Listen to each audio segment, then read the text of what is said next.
Everybody ready out there? Yeah. Cool. Awesome. Good afternoon. How you guys doing? Good. Man, that photography guy blew my mind. I've been falling in love with life ever since today. Fall in love with my lunch. Look, my lunch. I'm John Chmaj. I'm the head of the knowledge management practice for Verint. And I'm joined by my associate Brad Bannwart, who's also in the knowledge management practice. Hello. Senior KM practitioner. And our job inside the services organization is to help our customers be successful with KM as a business practice. And I've been doing this for the better part of 30 years, since 19. And Brad's been doing it for the better part of 12 years. And so we have been putting our heads together over the last couple of years trying to make knowledge management progressively more actionable for the companies we work with. Sure, we come on site with you and help you design parts of your technology solution, but from our perspective, knowledge management is a lifestyle, not a technology implementation. It's a way of thinking, it's a way of behaving, and it's a way of generating value that has some specific practices that we've learned over experience really work. And so we're excited to share this model with you today. We've been working on a new, what we call value model, if you will, for how to really stitch together all the components of the knowledge management environment to make it more actionable and more value driven. And so we're going to walk you through the entire model today, and I'm very interested with any feedback you all have either in this session or later about what you see here and how you've experienced pieces of this and anything you might suggest that we can do to make this more meaningful for you. Because at the end of the day, our goal is for every one of you who are doing knowledge management to be successful with knowledge management. And the technology is an enabler of that, but as we'll see, there's a whole lot of other competencies and practices that need to be enabled to make knowledge management really deliver the value that we know it's capable of. So let's get started. I got attracted to knowledge management early. I was in the call center early in my career and was lucky to be in the knowledge management initiative almost immediately. That's why at age 25 I can tell you I've been doing this for 30 years. But the attraction is just, for those of us that see it, is really just really appealing, right? It's this idea that if I tell you something, now we both know it, and it doesn't cost me anything to give it away to you. So this is not a zero-sum thing. I'm suddenly, the more I give away my knowledge, the more value it has. So there's this win-win, right? I make knowledge, it's reusable, customers get better answers, they're knowledgeable now. The organization, the employees that are delivering the knowledge feel more productive, they feel more confident, they're giving better quality answers, they're being more efficient. The organization is reducing the amount of effort it has to do to solve customer problems. I mean, it's obvious to many of you that this is the win-win-win, but the challenge is how to really quantify that I got what I wanted out of it. So if we think about how knowledge management drives business value, how many people were at Enagage last year? Quite a few. How many people were at the session that John and I led about knowledge management value? Couple of them. Okay. So if you were here last year, this is going to expand on that thinking, taking it to the next level. But I know there's a lot of people that weren't here, so we want to kind of introduce this. The way we think about knowledge management is in a balanced approach. Has anybody ever heard of the term balanced scorecard? Yeah. Yeah. So the balanced scorecard is really making sure that you're looking at the benefits of something holistically. You're not putting all your eggs in one basket. My favorite story is obviously in a call center. Somebody goes, "Oh, I really want to lower my handle time." Well, there's a very easy way to do that. Every time your agent picks up the phone, they can just say, "I don't know, hang up." Have a good day. I sat next to someone who did that in my call center, and she won an award. Lisa Friend, I still remember who that was.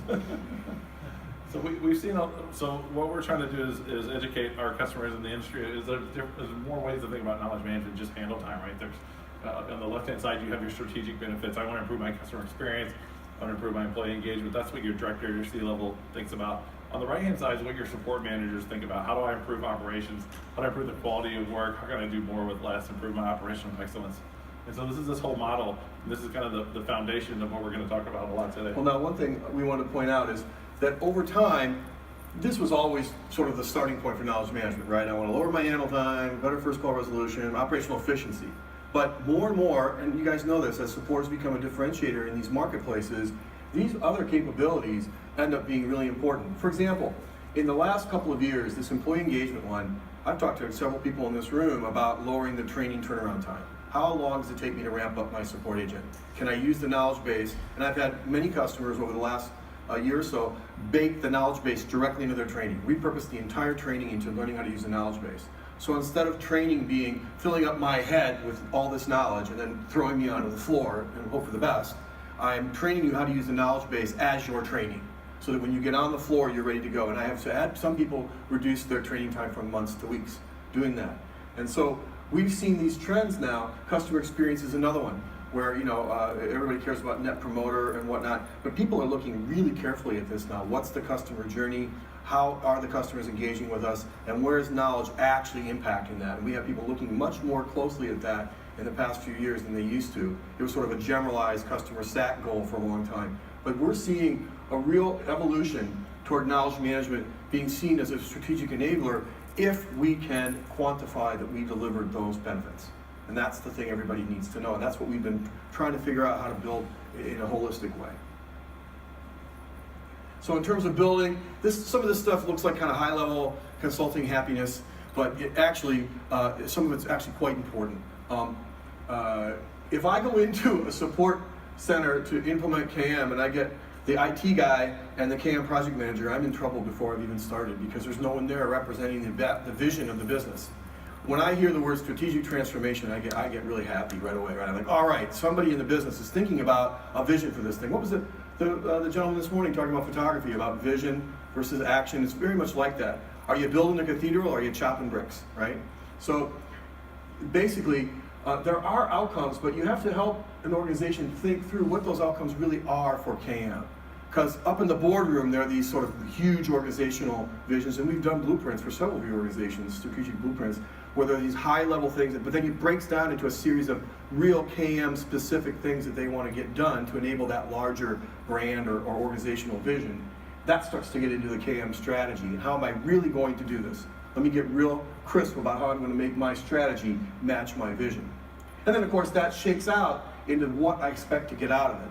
But what we've seen throughout the process of pulling this model together is where the gaps are. There's a bit of a gap sometimes between vision and strategy.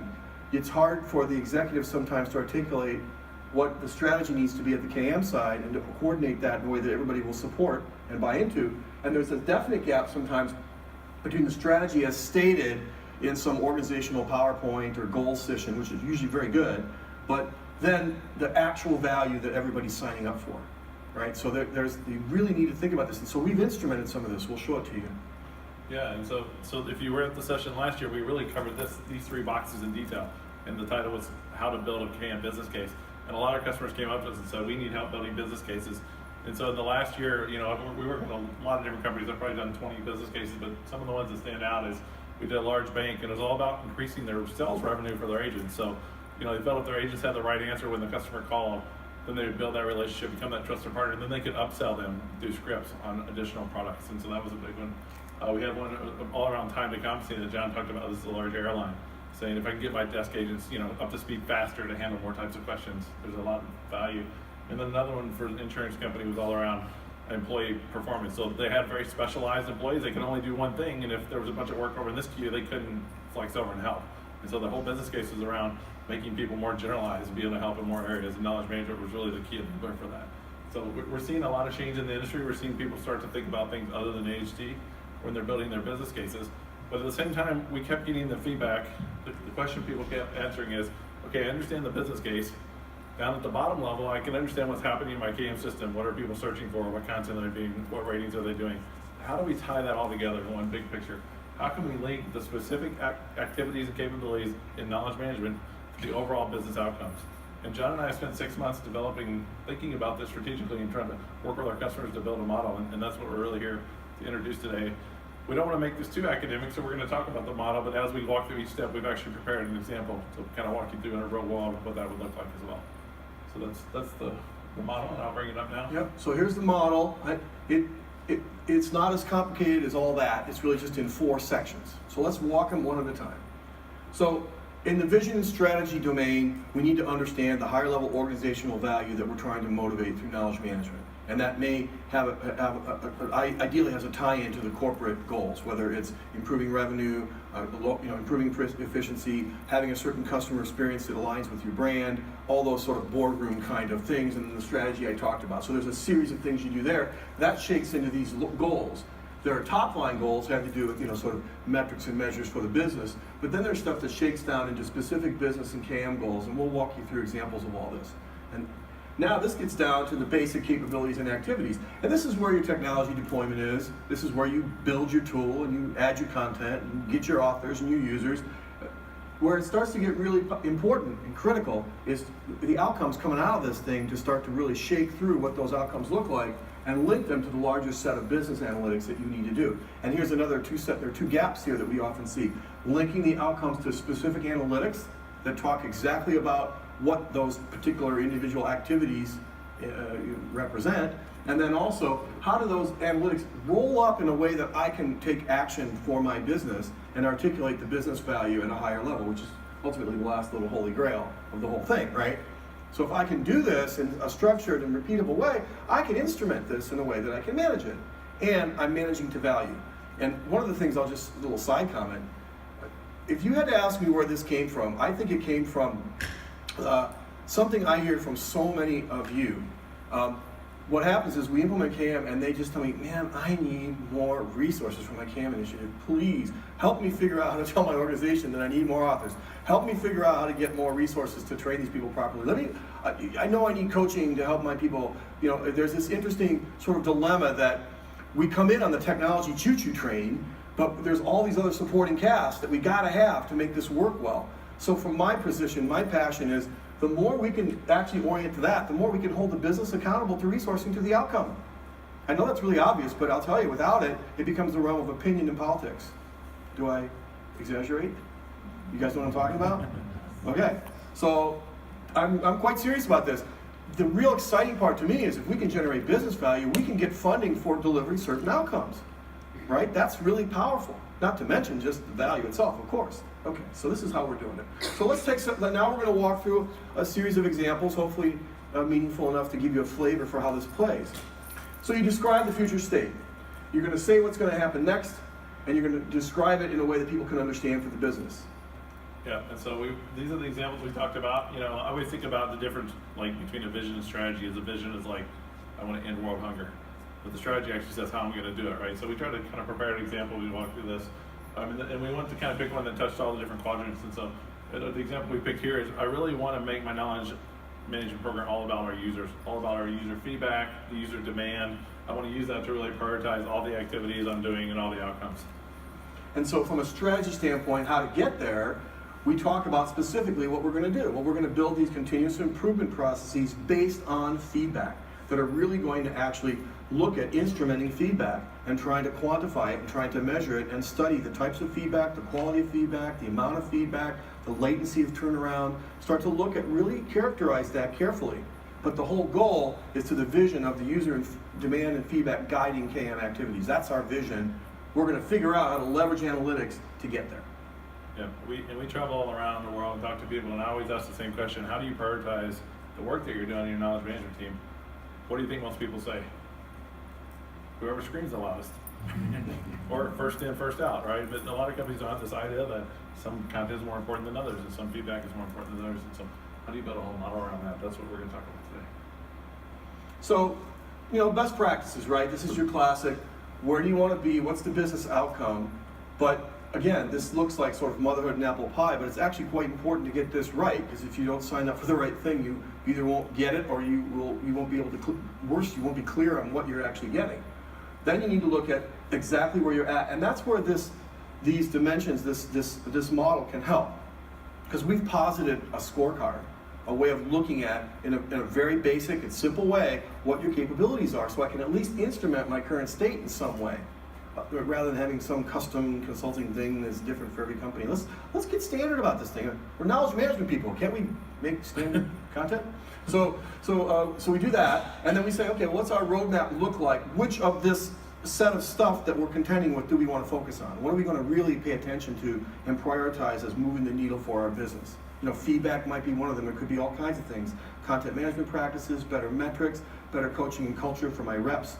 We've had several companies transform their business by just paying better attention to how their users use the tool. It just makes all the difference in the world. So there's lots of different levers you can pull depending on where you think you're going to get the most impact for your investment. And then how do I know I'm there? What are the dashboards that I need to have? So this is an example. So John mentioned briefly scorecards. One of the feedback we got last year, really loud and clear and Engage, was we want more data on how we're doing compared to the industry benchmarks, how we're doing compared to other customers, what areas are we exceeding your other customers in, what areas are we having challenges. And so this is actually, this event today, we're launching a new knowledge management scorecard. Our goal is to score every single customer in this room. And so, we've developed a scale of 0 to 100 across 50 different dimensions of knowledge management. And it's a good learning tool because you might think of, like, be really focused on your content, but maybe not on your culture or not on your processes. And so this is a holistic approach to knowledge management. We want to work with each one of you in just a high level scoring. It's a really simple scale, 0, 1, or 2. And then we can give you a score that shows kind of where you're at on this scale, 0 to 100. We can also help you understand what your strengths are, what maybe some of your challenges are, how you compare to other companies in your industry, in your vertical. And so this is one of the things that we want to set out. This is going to be one of our big initiatives for the year. We have not scored anyone yet. This is just kind of hot off the press. I don't know if you want to say more about that, John. So we're bringing this out. It looks like a lot of work, 60 dimensions and all these numbers. The scoring is really simple. Do you have content coverage? Yes or no? Oh, it's yes, it's a 1. If you have a content coverage process for, do I have all the right content? Do you have a process for that? Do you have something you consider really good? That's a 2. You're done. That's your scoring. Now there's an activities bit we're going to talk about where we get a little more into really kind of pulling on that some more. But the idea is that the scorecard should be real simple. We should be able to knock it out, just riff through the thing and see where you're at as a start. But it really does generate some insights when it forces you to look across everything you do. So that's the goal. Yeah. So let's talk about how this works. So your top line goals, remember our little scenario is feedback, right? So we're going to talk about our top line goals. What are the basic business priorities we want to make sure we accomplish back in our vision, right? What are the specific outcomes that we need to see? So we start to instrument this now toward outcomes. And what are the specific KM goals, activities that I'm going to tie to that outcome, right? So I hope you're starting to get the flavor of this. The big insight that we're trying to pull across here is that there are layers. The problem is if you don't address it as each area of interest having its own sort of level of understanding and metrics and measures and activities, you'll miss the mark. And so the KM goals are in the picture, but they're not the same as your top line goals. No one gets up in the morning and says, my goal is to increase content usage by 8%. I mean, so what? I mean, to what end am I increasing content usage? Because I could be increasing content usage because people can't find anything. So there's a lot of goals that don't match to just KM activities. So we're gently moving down into the details of this thing. So here's some examples. Yeah, so let's talk about top line goals. You guys probably have some that you've heard, but this is what we hear a lot from our customers. We want a single source of truth, right? Right now we have information on our knowledge base and our portal and our website and on a hard drive and SharePoint, and how do we get it all in one place so it's easy to find? And how do we make the knowledge base the source of truth for organizations? So that's the first place people go. So that's one of them. How do we improve the quality of support, right? That's pretty generic, but what can we do to make sure it's more consistent? How many of you guys have customers that call your call center, if they don't get the answer, they hang up and call back and try something else? Does that ever happen? I call that agent roulette, right? Spin the ball, see if I get, I'll try again. I do that all the time. And I've never done that. Oh, never? High and mighty over there. Yeah. And then the third thing is really, how do I drive employee engagement?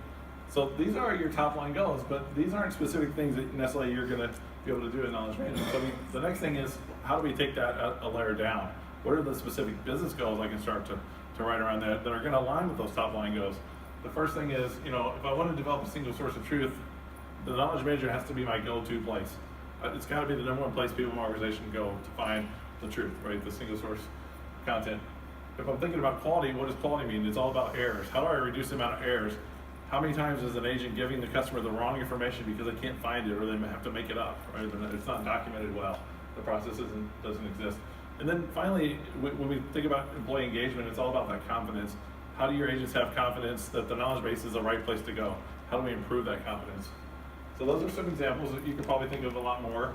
And so then the next step is, okay, what are some specific, I can't say that either, specific things we can do in the knowledge base to actually drive these business goals? I think the word is specifical.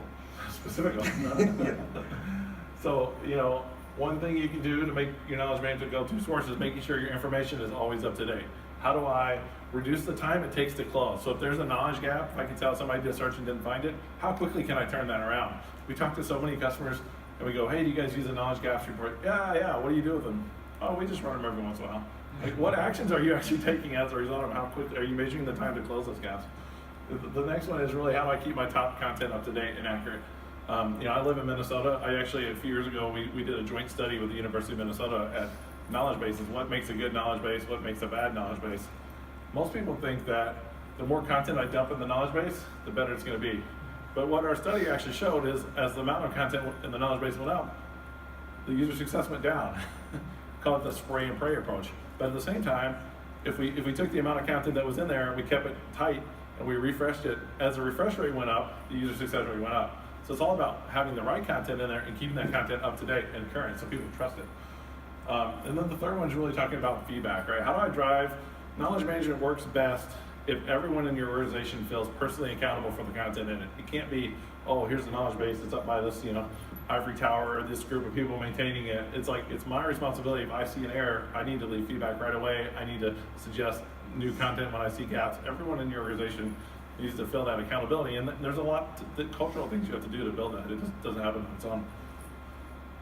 So now we got through that. Oh yeah, Brad, I think you're going to speak to this as well. Yeah, So this is an interesting insight we had doing the model. Yeah, and so on the last slide, there was 3 things in each bucket, but the one takeaway just on this slide is that it's not always a one-to-one. For one top-line goal, you could have 2 or 3 business goals. You could have 2 or 3 KM goals. So it doesn't always have to be one-to-one, but the key is each goal should be what we call actionable. And you've ever heard of the term SMART for SMART goals, right? People have heard of that. So results-oriented, specific, measurable. Actionable, yeah, and so results-oriented, timely. When we think about a goal, there has to be a way to measure it. If you have a goal that can't be measured, it's not a good goal, right? So what's the one analytic? How am I going to measure that? And is that measurement going to drive the right behaviors? So moving further down the model, now we're going to get down to the foundation, the capabilities and the activities and the outcome. And this is where the action is, right? This is really where we're going to do this thing. We're going to build the tools, the processes, the content standards, get the right authors and competencies to build the knowledge base and make it work. And we need to be really clear about what those capabilities are, right? But it's not enough to have capabilities. We need to make sure we're taking action on some of these capabilities. And this is where we're hoping to help by defining the capabilities to give you some tools to be able to figure out whether you're executing against some of the capabilities you have. Feedback's a really good example. Brad just gave you some examples of feedback systems or gap analyses where the organization has the capability, but they really are not measuring themselves and holding themselves accountable to that activity. And so looking at these activities really gives you insight into how optimized you are just in using what you've got in front of you. And then you start looking at, okay, well, what are the actual results, what we call KM outcomes? And this is your standard reporting, the beginning of the cycle of analytics, right? I can look at events, and we'll talk about that in a second. I can see what's happening, but I'm again trying to align this to the particular things I'm trying to do, right? And there's another gap here that often happens, right? You can get a search report, or you can get a feedback report, or whatever. What's that mean out of context of what the outcome is at the higher level that I'm trying to do? So we're looking at the CAM reports and outcomes and things that we can get just as the beginning seed data for a larger level or a higher level of analytics that can give us the real insights that we're looking for. I was going to speak to this one. This is our tried and true model. Those of you who have watched me present for years notice it's getting simpler and simpler. If I can get down to one circle, I will. I used to have a birthday cake with all these things on it, and we're trying to keep this really basic, but there are 6 things that are still true. I still have to have a good user experience in terms of how I navigate my information and search and find the stuff I want. When I get it, it has to be a meaningful quality, task-oriented, the thing I'm trying to do, customer-focused so I can give it back to the person that's asking for it. I need to make sure that stuff is all those things that Brad said, up-to-date, accurate, timely, meaningful, in context. I need to keep that rolling through continuous improvement. And the one that we're just going to beat on mercilessly till you submit, culture and engagement. We feel really strongly that this is a missing link in a lot of organizations' understanding of CAM when they see it only as a technology deployment. Those that understand that really what they're doing is empowering their support agents have the most success because they attend to that. And then finally, there are 2 domain practices that wrap around it, right? There's governance. How do I organize, build my skill set, my resources, and the analytics component, how do I measure? So we're trying not to confuse you with another whole little set of definitions, but this is just sort of all the competencies that go into that scorecard. Remember we said there were 6 things? These are the 6 areas, right? So in each area, there's a set of capabilities and a set of activities that we look at. Yeah, and just to, it's funny because when we start doing knowledge management, everyone gets focused on those top two buckets, user experience and content. But when we get the call 3 or 5 years down the road, and the customer's struggling, when we go in and look at it, it's never the technology or the content that's the problem. It's because they've neglected all these other things. Right? I went into an organization, before I worked at Verint, I worked in an organization with another vendor I worked for, and we went in and we had the roundtable with the nine business groups of agents. And the gal that was running the program, she said, okay, we're going to sit at the round table. And we sat down and we talked to them. It became very quickly obvious that they had written their own private wiki that they had hidden from the organization. They were like, oh yeah, we love our wiki, it's great. And she's like, what wiki? Oh, we don't use the knowledge base. We don't fool around with that stuff. You guys never listen to what we have to say. We do our wiki over here. And she was stunned, right? I mean, you guys, I was on the phone. I think who in this room has been on the phones, right? Okay, you had a job to do. If the knowledge base doesn't do it, you'll find another way to do it. And if someone's going to hand slap you for not doing it, you won't tell them. So we're real sensitive to this because we think that Brad said something really important. When the agents or the people using your knowledge base, whatever that audience is, feel like it's their tool, the behavior naturally aligns with what you need and the feedback you need to get. Just one other example I'll give is I don't know if you remember Sarah Sheets came here last year from Asurion and talked about the great progress she had made in driving adoption in her knowledge base by improving her content. She improved her adoption from like 10% to 60% usage just by making her content better. The interesting thing I wanted to point out that she mentioned in that presentation is her feedback was increased by 400%. But the quality of feedback equally increased to something she could take action on. So she's not overwhelmed with feedback. She now has feedback she can take action on instead of this stinks or whatever the kind of feedback she was getting before. The people are bought into now. They're actually helping her improve the knowledge base, really, because they're bought in. But I told you I was going to harp on this incessantly, so I'll back off for now. So let's look at some examples in each of these 3 areas, right? We talked about our 3 top line goals. And what we're going to do is kind of talk about how you think about these. What are some capabilities you can do from a knowledge management standpoint? What are some of the ongoing activities you need to keep those, once you have built those capabilities, then what the outcome is. So I can do this slide, John, you want to do the next one? Sure. So if you think about, improving the quality support, it's all about reducing the errors and keeping the content up to date. So, one thing we can do is make sure you have focused authoring resources. How many people have a dedicated knowledge management authoring team in their organization? Some of you, yeah. So, what we find is that's really a key to success. We have customers that say, authoring content is kind of everybody's job or somebody else's job, and there's no ownership, right? So making sure you have people that can do that. But then once you have those people identified, am I in your way? I'm sorry. What time? What time is it? 2 o'clock. Yeah, 1:56. Good shit. What's that? I got 5 minutes left. No, I was saying wow. she should flash you the 5. That way You're gonna flash me the 5? I want time for talking. Can you flash me 10? I thought, yes? Okay. I know. He said flash 5, I said flash 10. Yeah, we want them to ask questions. The minute you flash 10, we're done with our presentation and everybody gets to talk. So once you have this authoring, though, it's not just enough to say you're responsible for authoring. How do you teach them how to do it? Have a style guide, train them. We recommend a certification program. Your authors have to pass some sort of test, and they have to do it once a year, so they're following. And then the outcome of that is obviously that you have high-performing authors. The second one really is all around kind of what process are you doing to identify the age of your content in your top used content. So it's a simple thing of looking at how old is your content and which of this content is the most valuable. I talked about earlier. If we can identify which content is being used the most and keep that up to date, people are going to have a lot more trust and confidence in that content. And so there's reports that can do that, and then ongoing you have to analyze those reports and then continue to refresh that content. Another one is auditing your interactions. Anybody in here have the Verint QM product?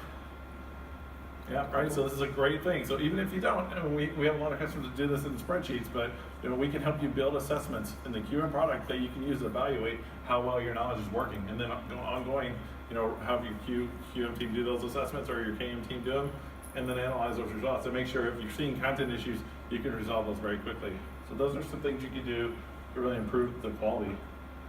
Go ahead, John. And I'll talk about this next one. And I just wanted to make a comment. This is nothing that a lot of you aren't already doing. I'm sure many of you are doing a lot of these activities.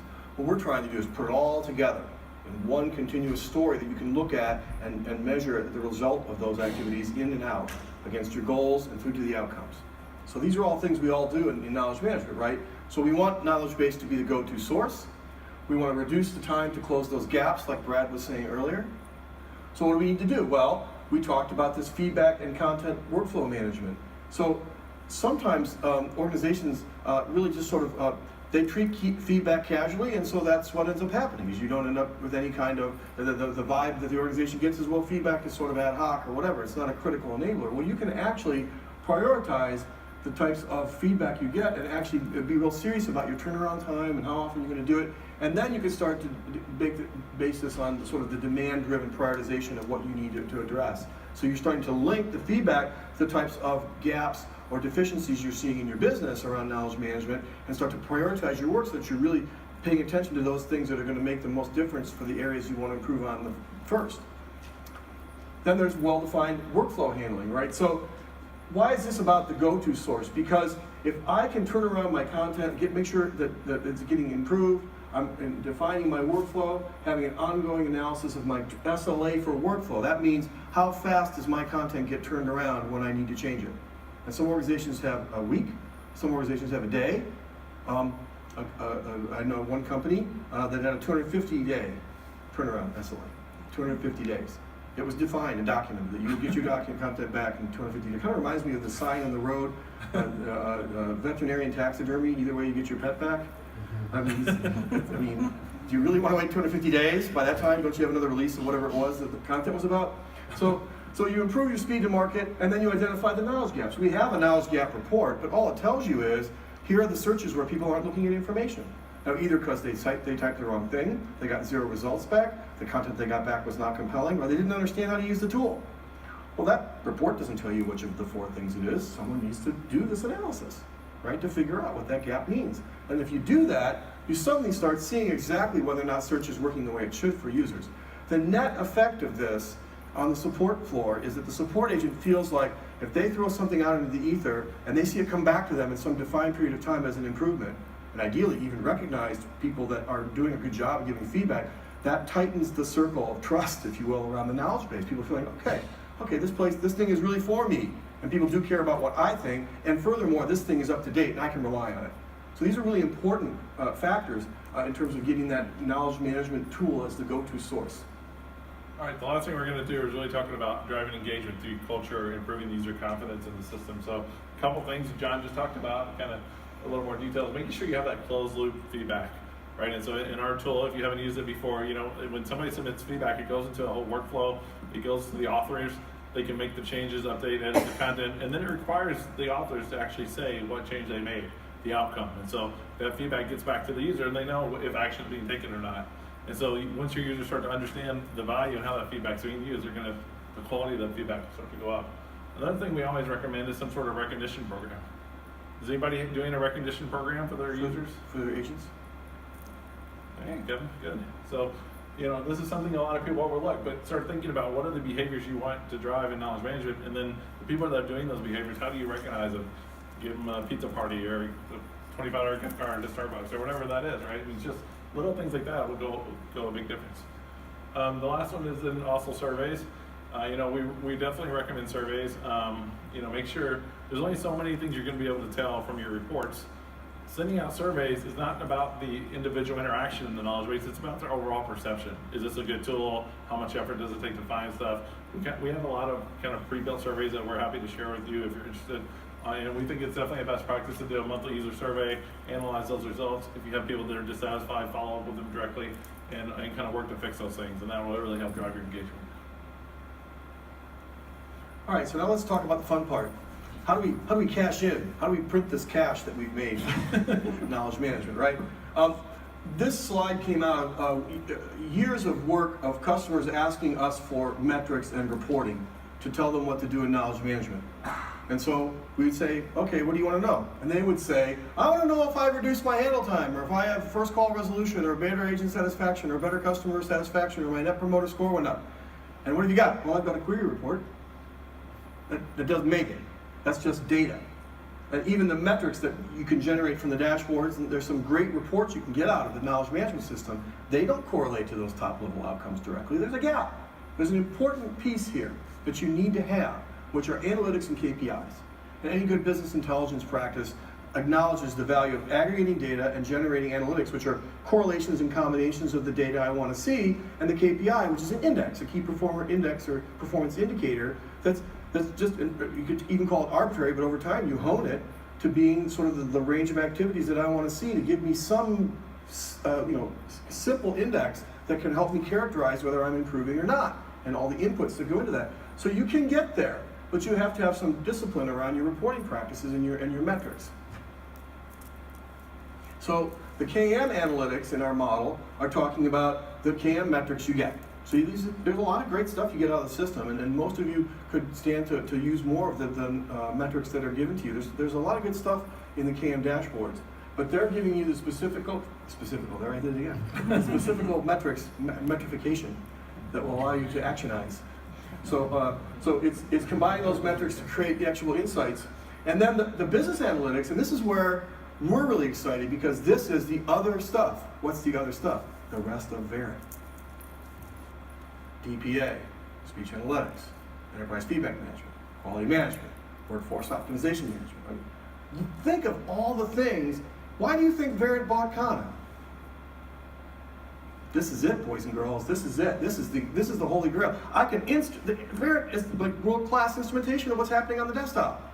You just poke that at KM, you point those two to each other, and you get enormous synergy. And I'll give a plug for Brad's presentation. He and Cam Hissey tomorrow afternoon are giving a presentation on getting the most out of your Verint investment. And it talks all about this KM plus all that other stuff. There's enormous synergy and power in here. And so this is another whole range of analytics that you can take advantage of to drive the dashboards and the KPIs that really motivate a representation of what's happening across your business and using all those tools together effectively. So I'm real excited about this, as you can tell. I just think this is really going to motivate a whole new level of capability in knowledge management. And Brad's going to now walk through an example of how this plays out. Yeah, so we can talk about linking, and so remember we have our KM analytics, we had our KM goals, we're going to link those together. So here's some options, kept coming back to some of the goals we had earlier. Keeping my content up to date, what's an analytic I can use for that? Well, I'm not just going to look at all the content in my knowledge base that's been refreshed, I'm going to narrow down the top 20%. I'm going to look at all of my content, I'm going to figure out the top 20% of it, look at based on views. I'm going to make sure what percent of that has been updated in the last 3 months. A good goal, maybe 90%, 85% or whatever, right? I'm making sure I'm keeping that top content up to date. The second one, we look at how much time is it taking to close the gaps. So this is where you start getting into SLAs. A lot of companies use our feedback workflow, and they use, they do the KM gap report, but very few of them, as we talked about earlier, have built SLAs to say, when I see a knowledge gap, that's a real knowledge gap, I need to be able to close that gap in so many days, or so many hours, or whatever it is. The third one is really around kind of driving this feedback. We look at the feedback that's coming in, what percent of that feedback is actually actionable? Could I actually take an action on it versus like this stinks, like John said, right? So develop a metric around that. Develop a metric around feedback adoption. If you think about like a churn, what percentage of my users have submitted feedback in the last 60 days or last 90 days, whatever that metric is, and start to track that over time, and you'll see that the adoption of your feedback is going up. So those are some KM analytics. The next level in the model is really business analytics. So now start talking about some of these other things, right? What are my business goals? If I go back, what are the analytics that relate to those? So if I think about error rate, right, I'm going to start reducing my error rate. The way I'm going to know about that is my audit. We did a really cool project with a bank last year, and they were using QM, and they said, we think knowledge management will help our error rate, so we're going to do a side-by-side study. They took 25 agents, and they said, we're going to use what we have today, which is SharePoint, and we took 25 agents, and we said, we're going to use the knowledge base. And we're going to do a QM audits randomly on all those calls over this 3-week period, and when they were using SharePoint, their error rate was 15%. When they were using the knowledge base, it was 0. So they would say, hey, we had a 15% reduction in errors, just from having better content. It wasn't just the knowledge base, they also remodeled their content so it was easier to use, easier to read. They were able to take that to build their business case. And that was a pretty simple thing, but a pretty big impact. We think about knowledge being the go-to source. Well, how do you know if your agents are using knowledge? This is where a tool like DPA can be really powerful. I can start looking at how many hours a day are my agents spending in knowledge management. Are there other tools they're going to besides our knowledge management? Are they going to Google all the time? Are they looking up other stuff? And that could be a gap. That's something I need to add to my knowledge base. Also looking at surveys. So just asking the agents, when you need information, how often do you use your knowledge base? How often do you go other places? So the survey could be really good there. And then, of course, confidence in the system is something you have to measure. in a survey as well. So what percentage of the time, when you leave feedback, are you satisfied with the outcome? How much confidence do you have in the information you find in the knowledge base? A very simple question, but it's a great question to put on an agent survey. How many people are doing surveys for their agents right now around the knowledge management? Anybody? Okay, that's good. So we can help you with that, yeah. We want to help you with that. We want to. So these KPIs are an index that you create based on the priorities for your business. There's no magic KPI. Now, as we mature this model and as we get out in the industry and start seeing trends, we're going to be able to give you more advice about what sets of KPIs people have been using in particular industries or types of call centers or types of customer populations might be more effective than less for other people, right? But essentially, it's its own little scorecard of whatever inputs you have, right? So I think of it like a TV set. If you have a TV set that has 100 pixel resolution and one that has 1,000,000 pixel resolution, I can really see a lot more with better resolution. Well, the same analogy applies here. The more inputs I can instrument here that are meaningful, the better a picture I can get of what's happening. So in this example, for user feedback, we've got the scores that Brad was talking about. Feedback adoption, you might score that at 30% of the KPI. Feedback SLA, how well am I handling it? What's the actionable feedback I'm getting? What's the quality of the stuff I've got? And how do people feel about feedback? So this all rolls up into a user feedback KPI that gives me a sense of how well I'm doing. And of course, you can sort this across types of content, support groups. You can start to suddenly characterize which of my groups are really killing it in feedback, or which of my groups don't have any feedback. I can give feedback on my feedback. Okay. Continuous improvement. Again, my top content refresh rate, my time to close gaps, what's my user confidence in the content? That's relevant. And what's my error rate look like in terms of content? If I can instrument these types of measures, I can get a pretty credible continuous improvement view of exactly how often and how well I'm updating my information. So this notion of KPIs is doable, but you have to do some of the work to figure out what the priorities are for your business in terms of how you want to proportion these to the KPI, and you have to do some work to figure out what are the inputs that I really want to use that I really believe in that it will really drive the KPI for me. Yeah, the key of the KPI is really an index, right? It's not one thing you can measure. You're taking a bunch of different measures and you're putting them together, and then you're weighting them. It could be 2 things, it could be 3, it could be 6. We just happen to have 4 in these examples, but the pie charts kind of represent the weighting. Some analytics may be more important than the others, but it allows you to take a bunch of big data and simplify it down to a single number, and then track that number over time. And so once you have your KPIs, then you set goals around them, right? Here's an example of the user feedback KPI we just made up. So over time, how's it going? Is it going up? Is it going down? How is it related to my goals?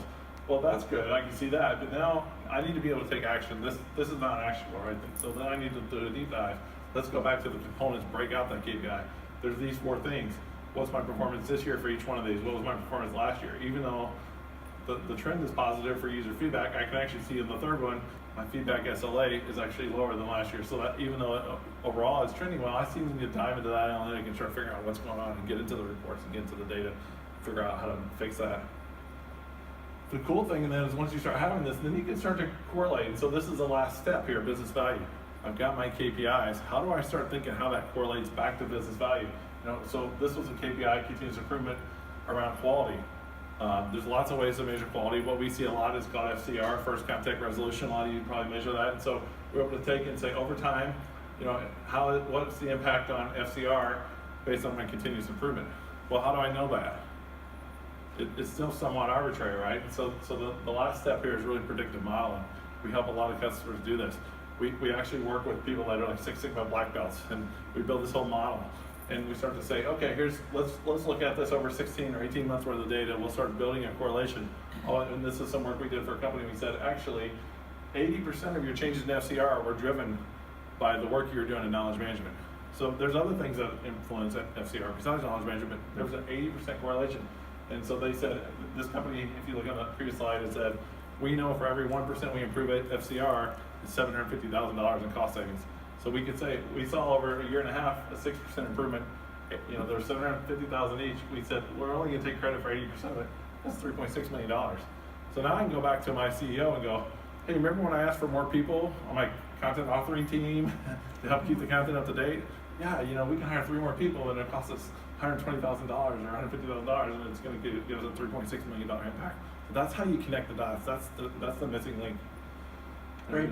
No, that's basically it. I mean, the key thing is it all works together right? And you know how executives are. You know, you show them the cartoon, they understand the basic thing they need to understand, and then you better have the details. And if you've got the details baked out, and we layered this up carefully for you, right? When you got to this, it's backed up all the way back down to the capabilities and outcomes. So that really creates a credible projection, right? But you have to do this work. The thing that there's no free lunch here. We're not here to tell you there's some magic bullet that we're going to give you to determine your impact. You have to do some kind of correlation of that to your business. We do it all the time in pilots for customers that demand it. We know it's doable, and we can work with you on it if you need it. But this is completely doable as long as you have a control on the inputs and the variables that you're studying. So to summarize, the value model really is all about rendering unto Caesar the different parts that are relevant to each area. In the vision, strategy, and goal section, you're looking at particular things that you want to have happen and trying to give them discrete outcomes. In the KM, outcomes and activities, you're building out the capabilities, and then you're closing the loop by making sure you stitch together your KM outcomes to the analytics and stitching up the KPIs to the higher level business value. If you can do that correlation, this thing will spin. And then you basically can find out how to drive your strategy, what actions are needed, how do I know if I'm doing it, and what's the benefit and what's the best way to improve it when I need to. That's our notion of a value model. And then there's one last bit we wanted to talk about, which is how do we help you? It seems probably like overwhelming to a lot of people, and we understand that. It took John and our experts a long time to come up with this, but we've developed a series of services around knowledge management to help our customers. And we want to engage with you as much as possible and help you tell the story in your organizations to make sure you're successful. So we always start every project with the strategy. What's the approach to KM going to be? What's your blueprint? What's your roadmap? All those things we talked about at the start. What's your vision? How do you build a business case to either buy knowledge management if you don't have it or continue to invest in it, right? These are discrete services we provide if you, to whatever degree you would need to engage in them. Then there's governance, which we actually think is underappreciated, is earlier in the project and later, thinking about your roles and resources and competencies, not later after you've implemented it or while you're implementing it, because the best way to teach people how to do KM and you're inside the KM organization is to do it with you while you're designing it. So the organizational design is your resources and skills, developing a playbook for how you want this to go, so you've got a clear direction and you're setting clear expectations for the organization. The next part is really designing your system. Then what's your knowledge architecture, your taxonomy going to look like? How are you going to model your content so it works effectively? We spend a lot of time in this on a lot of our projects because, frankly, a lot of customers, when we first start, they don't have very good content. They've never really taken care to model in a way that's useful for a support agent. And then making sure when you're getting ready to roll out and go live, there's a whole process around change management and communications and messaging and getting everybody in your organization excited about a knowledge management project. I have a customer, I don't think it's in the room, who told me, okay, we have 11 groups that are going to use knowledge management, and our notion of a rollout is to turn everybody on at once and see who's doing it well. I thought, you gotta be kidding me. There's like 8 problems with that before we even start. So this deployment readiness is important, but it's actually, one good piece of news I want to mention is the organization has split off the KM deployment group under Jason Shoemaker, who is a very expert KM guy, been at Verint for 8-9 years alongside me, and Shane Billington, who many of you work with, and they're building a whole infrastructure around this bit, including the content modeling and design. So there's additional resources ramping up to develop a whole competency in this area based on best practice. So we're real pleased about that because we have a nice synergy with that. Some of those folks used to work on our team, but now we're saying, look, let's really focus on getting this design and deployment competency baked out as its own competency worldwide. And I have the last one? Yeah. Okay, so on the program evolution, the KM analytics and roadmap, there's basically this customers for life, right? If you believe in customers for life, then I should come see you after deployment, shouldn't I? Because actually, the day you deploy is day 1 for you. That's your first day on the job. And so we should come back. We have a health check where that vets through. You can see how the scorecard fits the health check, right? It fit naturally. We'll come in and see how you're doing, right? And work with you on the analytics engagement. To those of you that want, if you really want that business value, why not invest in making sure we can help you? And we have some tricks and little techniques to help you get the best out of your dashboards and your KM analytics, and then help you think about what to do next. So we're trying to map this to the value you're trying to get out of the product. So that's how we're thinking about it.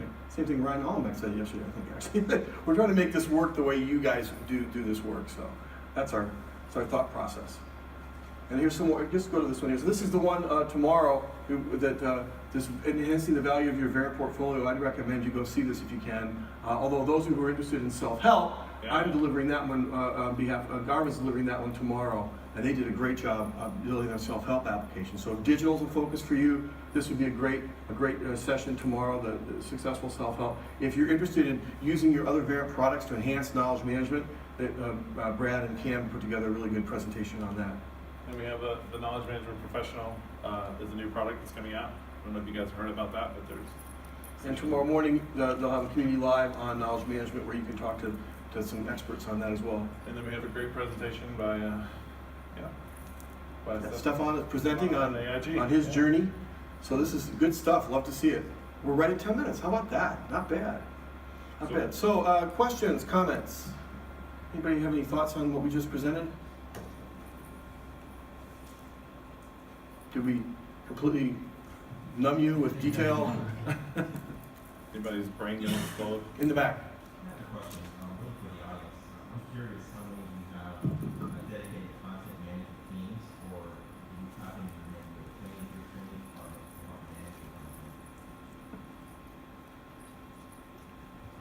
Questions, and I wanted to challenge the thinking on having dedicated authors. Right. We don't have dedicated authors. It's not our training team either. Tell me more about that. So how do you? So if you don't have dedicated resources, how do you author? In my company, well, my operation anyway, is my trainers and my field folks. They pitch in what they can, but again, what kind of Well, I think that's a fair comment. I think a dedicated role is relevant. I'll say two things. It's still a role that you've given to somebody. Okay, that's really our main point. You're giving the role to somebody. You're not giving it to everybody. Now, I'm in a case of supreme irony having written KCS. So I wrote KCS 20 years ago, which says everybody authors. So here I'm standing up telling you you need to have a dedicated team. So either I'm a genius or I'm a hypocrite, maybe a bit of both. But how's that going for you? I mean, can the trainers write the content? Not very well. I mean, yes, they can, but they just don't have the time to do it because they're busy training. Yeah. So busy filing calls. Right. It's a bandit issue Yeah. and resources. But Mike, what do you guys do? Well, we have associates with advanced phone agents who become authors, and then we also have a review and publish process. So reviewers are help desk, so higher level, and all these people have time, rather dedicated to doing this. It's never enough time, but if you've got enough time in business. Well, I think it's valid feedback that it's the role that's important, but you have identified people that do this job. I think it's a valid feedback that we shouldn't say it should necessarily have to be a dedicated team. However, you run into these problems, right? Heck, I did this. When I was on the phones at Lotus in 1991, I remember I had 3 hours talk time and the rest of the time I spent authoring. And that worked okay. When I got down to 1 hour talk time, I was useless on the phone because I couldn't remember enough an hour a day to talk. But I did the same thing, right? There was our team was dedicated on the side. And it was felt that being on the phone was also synergistic to keep you involved with the customer touch and the issue. So I think it's valid feedback that we don't necessarily need a dedicated team, but authoring has a set of expertise. Often comes out of learning services or training organization, but it's a very specific skill set. I think is the key point we want to make. Not because the other extreme, which maybe some of you have experienced, where you just let the product group give you these bunch of data, or you let your some compliance or policy procedures group just shovel stuff forward into the business. That's not knowledge content for support yet. It might be a little bit, right? So it's a good point. I don't know the dedicated team is the point, but you need to acknowledge the expertise and the workflow that you're trying to accomplish. Otherwise, how are you going to get more resources, right? If you treat it sort of as an extra thing, then you're always behind the curve, I bet. Resourcing and excellence is really key as well, and the training and also the management quality program, and I maintain the knowledge base as well. And Wow. manager always asks, I had to pick something up, so I gave a content of the knowledge base to our floor supervisors, and they've gone rampant with it, and it's out of control, and none of the information is accurate any longer. So, Wow. Yikes. right, good intentions, and they have process knowledge, but we really need to do. There's a road that's Yeah. there's a road paved with good intentions. I forgot where it was. Stefan, did you have something? Yeah, it comes down to what you guys just talked about. In our case, we have a global network of experts that are experts in the field. They're not dedicated at all, but if you can prove to their process manager the value of their work, it will become part of the work. Yeah. That's good. And then we don't have that multi-steps going to quality content. It comes from the expert. And I think that's a good way. We should think about characterizing that more purposefully so people understand it's that commitment to creating and maintaining a knowledge asset that I can demonstrate as value later on in the transactions that I'm doing, that is the business value that I'm pitching. Not necessarily headcount or a resource. It's not about that. It's the thing I need done. So there was something over here. There's a rumor that there's a presentation about it. Good. We have not purchased knowledge yet. We're about to start our RFP process, so we've been going through trying to get some best practices and what is necessary. Today, we have a knowledge base that's been grown, and honestly, the training department manages it, and it's not up to date, so users don't use it, incorrect information or outdated or whatever. So we're trying to start out in a position that benefits us where your presentation talks about where the employees trust it and are engaged and they'll use it, which for us feels like a separate team that's dedicated to doing the offering, doing the updates, replying to the feedback so that we realize it's important. So with that being your initial recommendation, because we do want to put a number to it. So we do, because we are already Yeah. thinking about it and we want to say realistically, how many people should we think about? And we talk to a company and say, we have a KM team, we have a manager, and we have two authors. So what's realistic? It all depends on how you want, what your strategy is for establishing a beachhead of knowledge management in your organization. So what a lot of companies do is they'll take a beachhead, they'll take a group, say I'm going to make this group successful, and this group has X number of support agents and this much content, and I'll staff maybe 1 or 2 roles into that, and maybe I borrow from some other parts of the organization, but they're definite roles that I'm doing. And then kind of what Stefan was talking about, if you can link, you're very intentional in that first rollout to do the work of studying exactly how much content they created, how much it got used, and what that outcome was. Now you have a credible case for extending that out to the full business. But you're doing the work to educate your own organization about it, so you have some sort of, if not statistical, at least quantifiable way of defining what it is these people do. Because otherwise, the training organization the learning services organization is a great source for knowledge about the products and services, but they've already got stuff to do. And so it's really difficult to repurpose them. I mean, a good example here, you told them to write content. They wrote content. Other comments or questions? Yeah, Stefan. So to your point, you want to think about scalability right from the beginning. In our case, for instance, I'm glad now that I was able to hire a couple more people because I can prove the value, but I had to stress them out to 150% for 6 months. So the idea is that you go down as much as possible to the basics.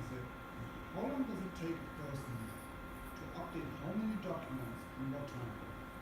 And that gives you a rough idea about how many resources will be able to handle how many documents and keep them in a certain cycle. And then you can go to request, say, I want to start with 2 people, and that will get us to that point. Be aware, at that point I will ask you for more people if you want to continue the direction. And that gives them something to run. That's really the ultimate, is you're selling to value. Just like anybody sells a product or a service or anything to anybody else, you're selling to value. Do you want this value? You invest in it. So, and you gotta, yes? We just deployed WFO and we use ServiceNow, so we don't have the KM module. But is there any, do you ever work with integration with ServiceNow? I know that our team is putting knowledge articles in ServiceNow for resolution use. I've heard of them in a couple of places I've been. In terms of the level of integration, why don't you come to see me afterwards and we'll talk about what you're looking to do, and I might have some people we can talk to that are here. Yeah. Yes, in the back. I just had one other thing for us, what's made a huge impact lately, and we've refocused our knowledge lately on self-service to the customer. We use it internally, but our focus, our drive has been self-service. But one thing that's helped us is having top-level leadership responsible for that self-service. So if we're not moving the needle on driving customers to solve the problem online, then as the manager, the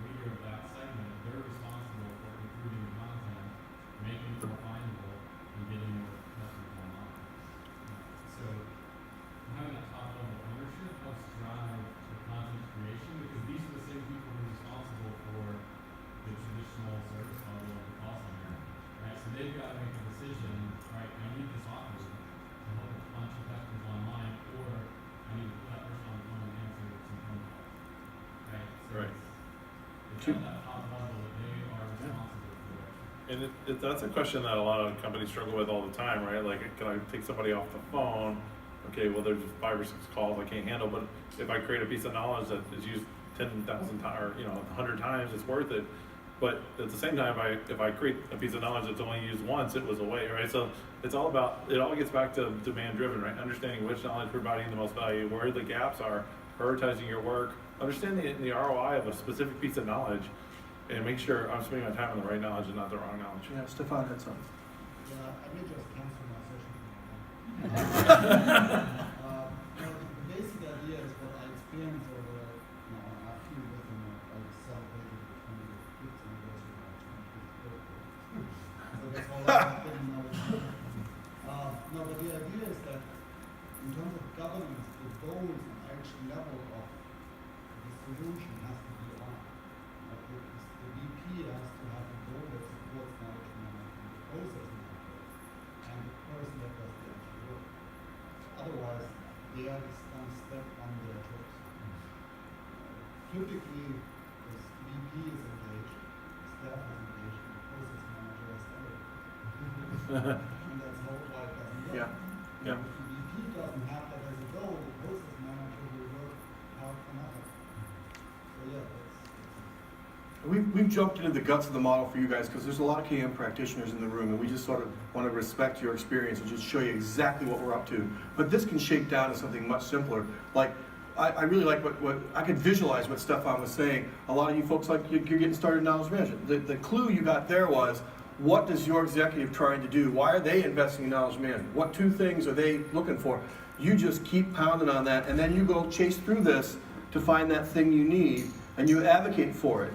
So you advocate for the outcome, they go, oh yeah, I want that outcome. Then you discuss the resources. Because now you got them on the hook, right? Make sense? All right. Anything else? Are we on time? How are we doing? 2:30. Thank you so much. You guys are a terrific audience. Thank you so much. Thank you, guys.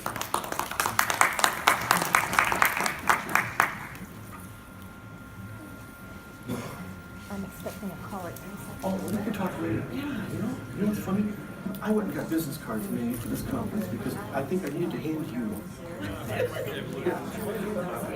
Julie, how are you? Come look for me. Thank you very much. All right, okay.